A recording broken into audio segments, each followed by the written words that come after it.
দেখো, মাটি যখন পড়বে তখন আমাদেরকে জানতে হবে যে মাটিটা সৃষ্টি হয়েছে কিভাবে। মাটির সৃষ্টির মেন কারণ হচ্ছে আবহবিকার, যেটা আমরা আগের ক্লাসে পড়েছিলাম। আবহবিকার মানে শিলাগুলো ভেঙেছিল, ভেঙে টুকরো টুকরো টুকরো টুকরো টুকরো টুকরো হয়ে মূল শিলার ওপরে পড়েছিল। ঠিক আছে, তা এইভাবেই মাটিটা সৃষ্টি হয়, ছোট ছোট হতে থাকে। ঠিক আছে, কিন্তু নিচেতে আসলে মূল শিলাটা থেকে যায়।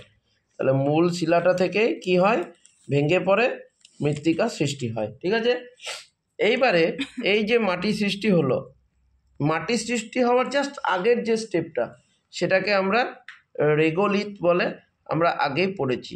তাহলে রেগোলিথ কাকে বলে না, তোমরা বলবে মৃত্তিকা সৃষ্টির আগের পর্যায়। মৃত্তিকা সৃষ্টির আগের পর্যায়কে রেগোলিথ বলে। ঠিক আছে, রেগোলিথ হচ্ছে মৃত্তিকা সৃষ্টির আগের পর্যায়। এবারে মৃত্তিকার জনক বলা হয়, মৃত্তিকা বিজ্ঞানের জনক বলা হয় ভি ডকুচেপকে। ভি ডকুচেপকে মৃত্তিকা থাকের রেখে দাও এরকম, যখন লাগবে তখন আমি বলবো। মৃত্তিকা বিজ্ঞানের জনক বলা হয় ভি ডকুচেপ, এ রাশিয়ায় বাড়ি। ঠিক আছে, আর একটা মৃত্তিকা বিজ্ঞানের বড় একটা লোক আছে, নাম হচ্ছে জেনি। এরা দুজন মৃত্তিকার সৃষ্টিটা কী করা হয়, মাটিটা কীভাবে সৃষ্টি হয় তার সংজ্ঞা দিয়েছিলেন। সংজ্ঞা বা সূত্র দিয়েছিলেন। সূত্রটি হচ্ছে soil is the function of climate CL O R P T dot dot, এটা বলেছিল। এবারে কোনটা কি সেটা বলে দিচ্ছি। আর ইনি বললেন soil is the function of CL O P T, এটা বললেন। এবারে এদের মধ্যে একটা জিনিস মনে রাখতে হবে, সিএল ও আর পি টি আছে, আর একজন বলছেন সিএল ও পি টি। কোনটা কি একটু বলে দিই। সিএল মানে ক্লাইমেট, ক্লাইমেট মানে জলবায়ু। ও মানে হচ্ছে অর্গানিজম মানে জীবজগৎ। আর মানে রিলিফ, রিলিফ মানে ভূপ্রকৃতি। পি মানে হচ্ছে প্যারেন্টস রক মানে আদিশিলা। টি মানে হচ্ছে টাইম, টাইম মানে সময়। আর ডট ডট আছে মানে আরও কিছু অন্যান্য কারণ থাকে। সেম জিনিস এও। আর এস মানে তো জানি সয়েল, এফ মানে ফাংশন বা কার্যকারিতা, ওটাও লিখে দিচ্ছি। এস মানে সয়েল, এফ মানে ফাংশন। এইখানে দেখো সিএল মানে একটু আগেই জানলাম জলবায়ু। জলবায়ুর মধ্যে কি কি থাকে জানো তো? জলবায়ুর মধ্যে থাকে তাপমাত্রা, বৃষ্টিপাত, আর্দ্রতা, এই জিনিসগুলো থাকে। ঠিক আছে, আর ও মানে তো একটু আগেই বুঝলাম জীবজগৎ। জীবজগতের মধ্যে কে থাকে? প্রাণী থাকে, উদ্ভিদ থাকে, মানুষ থাকে। ও হয়ে গেল, আর নেই কিন্তু। তোমরা মনে রাখবে কি করে?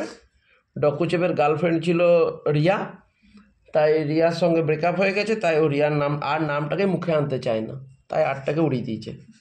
ঠিক আছে, পি, পি মানে হচ্ছে প্যারেন্ট স্টক মানে আদিশিলা বা জনকশিলা বলা হয়। ঠিক আছে, আর টি মানে হচ্ছে টাইম, টাইম মানে সময়। ঠিক আছে, মৃত্তিকা সৃষ্টির জন্য এই দুটো লোকের সংজ্ঞা সমীকরণটা খুব important. S is equal to F, এটাকে বলবে soil is the function of. CL মানে ক্লাইমেট, ও মানে অর্গানিজম, আর মানে রিলিফ, পি মানে প্যারেন্টস রক, টি মানে টাইম। এদের মধ্যে এই যে সিএল আর ও, এই দুটো হচ্ছে তাহলে মৃত্তিকা সৃষ্টির নিয়ন্ত্রকগুলো আমরা জেনে গেলাম।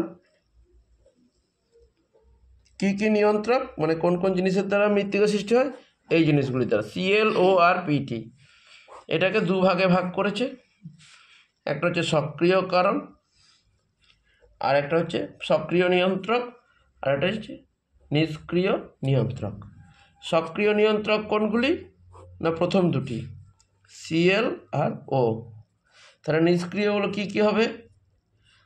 আর পি টি, যদি আরও একটা করে দিই ডট ডট ডট ডট, অন্যান্য কিছু কারণ মাটি তৈরির জন্য হয়ে থাকে। তাহলে সিএল মানে কি বলেছি, ক্লাইমেট। জলবায়ু মাটিকে কিভাবে প্রভাবিত করে তোমরা একটা ক্লাসে জানবে, পরের ক্লাসে। আজকে এইটা বাদ দিয়ে বাকি টোটাল জিনিসটা আলোচনা করে দেবো, জাস্ট একটু আলোচনা করে দিই। সিএল মানে হচ্ছে ক্লাইমেট, ও মানে হচ্ছে অর্গানিজম মানে জীবজগৎ, আর মানে হচ্ছে রিলিফ মানে ভূপ্রকৃতি, পি মানে হচ্ছে প্যারেন্টস রক মানে আদিশিলা, আর টি মানে টাইম, টাইম মানে সময়। মনে রাখবে, দেখো বাবা মা যেমন গায়ের রং হয়, বাবা মায়ের যেমন মুখের আকৃতি হয়, সেরকম তো আমাদের আকৃতি হয়, সেই রকম শিলাটা যেমন হয়, প্যারেন্টস রক যেমন হয়, সেই রকম মাটিটা হয়। যদি ব্যাসল্ট শিলা দিয়ে তৈরি হয়, ব্যাসল্ট শিলা দিয়ে যদি মাটি তৈরি হয়, তাহলে সেইটা মৃত্তিকার রঙটা কালো রঙের হয়। বোঝা গেছে? তাহলে মৃত্তিকাটা কালারটা নির্ভর করছে কার ওপর, পি মানে প্যারেন্টস রক বা আদি শিলার ওপর। মনে থাকবে? বেশ, এইবারে এই পোর্শনটা আমি পরে আলোচনা করব। আজকে যেটা আলোচনা করব আরও বেশ কিছু জিনিস আছে সেগুলো। তাহলে প্রথমে আসছি এলুভিয়েশন।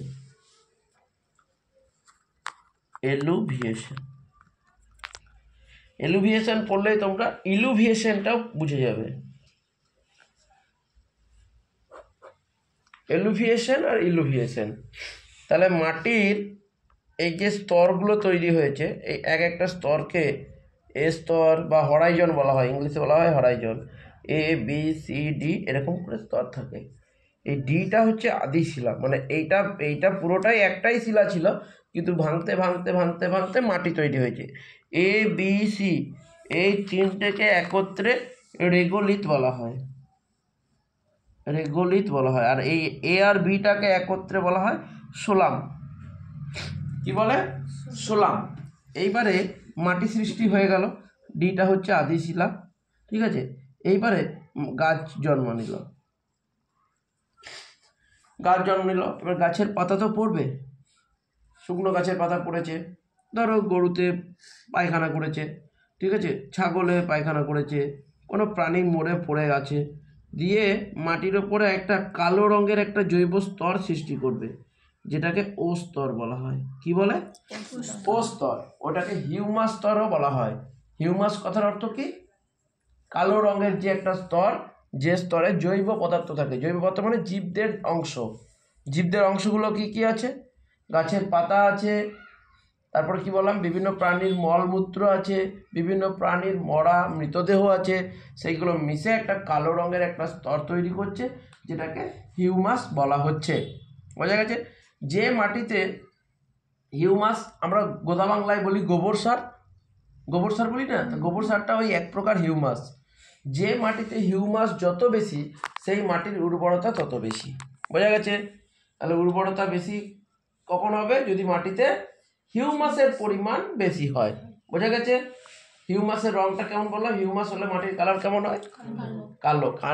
কেন কালো হয় না? কার্বন থাকে বেশি, 49% কার্বন থাকে। বোঝা গেছে? এইবারে বৃষ্টির জল, ধরো বৃষ্টি হচ্ছে, বৃষ্টির জল এ থেকে ধুয়ে ধুয়ে আস্তে আস্তে নিচের দিকে নামছে। এবারে মাটির মধ্যে কি আছে? খনিজ পদার্থ আছে। এবারে বৃষ্টির জলের সঙ্গে খনিজ পদার্থগুলো ধুয়ে বীজস্তরে নামছে। যে প্রক্রিয়ায় নিচে নামছে তাকে বলা হচ্ছে এলুভিয়েশন। বোঝা গেছে? আর যে প্রক্রিয়ায় নিচে জমা হচ্ছে তাকে বলা হচ্ছে ইলুভিয়েশন। তাহলে যেটা সঞ্চয় করছে তখন তার নাম কি? ইলুভিয়েশন। আর যে প্রক্রিয়ায় নিচে নামছে সেই প্রক্রিয়াটার নামটা কি বললাম? এলুভিয়েশন। বোঝা গেছে? এবারে এই যে বিশেষ প্রক্রিয়াটা, এই যে নামছে, এই প্রক্রিয়াটা হচ্ছে আসলে ধৌত প্রক্রিয়া, ধুয়ে নিয়ে নিচে নামছে। তাহলে যে ধৌত প্রক্রিয়ায় মৃত্তিকার মধ্যে বিভিন্ন খনিজগুলি এ স্তর থেকে বি স্তরে অপসারিত হয় তাকে বলে এলুভিয়েশন। সেম কথা বলবে, যে ধৌত প্রক্রিয়ায় মৃত্তিকার এ স্তর থেকে খনিজ পদার্থগুলি বি স্তরে এসে সঞ্চয় হয় তাকে বলে ইলুভিয়েশন। তাহলে এলুভিয়েশন আর ইলুভিয়েশন এক জিনিস। এলুভিয়েশন ক্ষয় করছে, ইলুভিয়েশন সঞ্চয় করছে বা জমা করছে। এবার তুমি ভাবো, একটা কাপড়কে কাচতে কাচতে কাচতে কাচতে তার কালারটা কি হয়? হালকা হয়ে যায়। তাহলে তো কাপড় কাচার মতোই হচ্ছে। তাহলে এই উপর থেকে কেচে কেচে এমন নিচে নামানো হচ্ছে, তাহলে এ স্তরের কালারটা কি হবে? হালকা হবে। আর কোন স্তরের কালারটা গাঢ় হবে বলো তো? বি স্তরে। তাহলে এ স্তরের মানে মাটির রঙটা হালকা হয়ে যাচ্ছে, আর বি স্তরের মাটির রঙটা গাঢ় থেকে গাঢ়তর হচ্ছে। এরপর তোমরা আরেকটা জিনিস দেখো, এ স্তরে তো খনিজ পদার্থগুলো কি কোথায় চলে যাচ্ছে? বি স্তরে চলে যাচ্ছে। তাহলে বি স্তরটা কি হচ্ছে? খনিজ সমৃদ্ধ হচ্ছে। আর এ স্তরটা কি হয়ে পড়ছে বলো তো? খনিজ শূন্য, খনিজ কমে যাচ্ছে। তারপর এলুভিয়েশন কোন স্তরে হচ্ছে? এ স্তরে হচ্ছে। আর ইলুভিয়েশন কোন স্তরে হচ্ছে? বি স্তরে হচ্ছে। তাহলে পরীক্ষা যদি আসে ইলুভিয়েশনের পার্থক্য লিখে আসতে পারবো না? প্রথমে সংজ্ঞা দেবে, কি বলবে? যে প্রক্রিয়ায়, না প্রক্রিয়া তো জেনে গেলাম, কি প্রক্রিয়া ওটা? ধৌত প্রক্রিয়া। তাহলে যে ধৌত প্রক্রিয়ায় মৃত্তিকার এ স্তর থেকে বি স্তরে খনিজ পদার্থগুলি নেমে আসে তাকে বলা হচ্ছে এলুভিয়েশন। ইলুভিয়েশনে কি বলবে? যে ধৌত প্রক্রিয়ায় এ স্তর থেকে বি স্তরে খনিজ পদার্থগুলি এসে জমা হচ্ছে তাকে বলা হচ্ছে ইলুভিয়েশন। এলুভিয়েশন কোন স্তরে হয়? এ স্তরে। ইলুভিয়েশন কোন স্তরে হয়? বি স্তরে। এলুভিয়েশনের ফলে মৃত্তিকা খনিজ শূন্য হয়ে পড়ে বি স্তরে, আর ইলুভিয়েশনের ফলে মৃত্তিকায় খনিজ সমৃদ্ধ হয়ে পড়ে। এলুভিয়েশনের ফলে মাটির বর্ণ হালকা হয়ে যায়, ইলুভিয়েশনের ফলে মাটির বর্ণ গাঢ় হয়। এলুভিয়েশনকে ক্ষয়কারী প্রক্রিয়া বলা হয়, ইলুভিয়েশনকে সঞ্চয়কারী প্রক্রিয়া বলা হয়। আর ছবিটা এঁকে দেবে, তাহলেই হয়ে গেল। এলুভিয়েশনের পার্থক্য 3 নম্বরে প্রচুর আসে। রেগোলিথ কোনটা বললাম না? বলবে তোমরা এ, বি এবং সি, এই 3টি স্তরকে একত্রে বলে রেগোলিথ। এটি মাটি সৃষ্টির আগের পর্যায়। আর এ আর বি স্তরকে একত্রে কি বলা বললাম? সোলাম। মনে রেখো, সোলাম বলা হয়। ঠিক আছে? এটা আমাদের অঞ্চলে যেখানে বেশি বৃষ্টি হয় সেই অঞ্চলে এই ঘটনাটা ঘটে। মরু অঞ্চলে কি হয় জানো? এর উল্টো ঘটনা ঘটে। হ্যাঁ, মরু অঞ্চলে কি হয়, ধরো মাটির ওপরটা খুব শুকিয়ে গেছে, তলাতে জল আছে, অনেকটা নিচেতে জল আছে, ওপরটা পুরো শুকিয়ে গেছে, তখন কি হয়? জলটা উল্টো দিকে অভিকর্ষের বিপরীত দিকে উঠতে থাকে, অভিকর্ষের বিপরীত দিকে উঠতে থাকে। এটাকে বলা হয় কৈশিক প্রক্রিয়া। কি বলে? কৈশিক প্রক্রিয়া। আর যখন জলটা ওপর থেকে নিচে নামছে তাকে কি বলছিলাম? ধৌত প্রক্রিয়া। এই যে জলটা, বৃষ্টির জলটা যখন নিচে নামছে তখন তাকে কি বলছিলাম? ধৌত প্রক্রিয়া। মনে থাকবে না? আর কৈশিক প্রক্রিয়াটা কোথায় হয় তাহলে?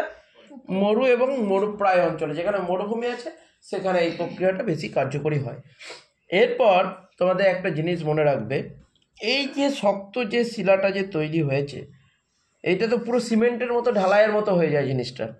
এই জিনিসটার নাম আছে, দুটো নাম আছে। একটা হচ্ছে হার্ড প্যান, আর একটা হচ্ছে ডুরিক ক্রাস্ট। মনে রাখবে, দুটো জিনিস আছে, একটা নাম হচ্ছে হার্ড প্যান আর একটা নাম হচ্ছে ডুরিক ক্রাস্ট বা ডিউরিক ক্রাস্ট। মনে থাকবে? এই হার্ড প্যান বা ডুরিক ক্রাস্টটা কীভাবে সৃষ্টি হয় তোমরা দেখে নিয়েছো, এ স্তর থেকে বি স্তরে জমা হচ্ছে। দুটো মাটি আছে, একটা ল্যাটেরাইট মাটি আর একটা হচ্ছে পটজল মাটি। কি বললাম? ল্যাটেরাইট মাটি আর একটা পটজল মাটি। তোমাদের একটা সূত্র দিচ্ছি, মনে রাখবে, হাত পা। ঠিক আছে? তাহলে পা দিয়ে মনে রাখবে পটজল আর হা দিয়ে মনে রাখবে হার্ড প্যান। তাহলে পটজল মাটিতে যে বি স্তরে যে শক্ত আবরণটা তৈরি করে তার নাম হার্ড প্যান। আর একটা মনে রাখবে লুডো খেলি আমরা, তো সেই লু দিয়ে মনে রাখবে ল্যাটেরাইট আর ডো দিয়ে ডুরিক ক্রাস্ট।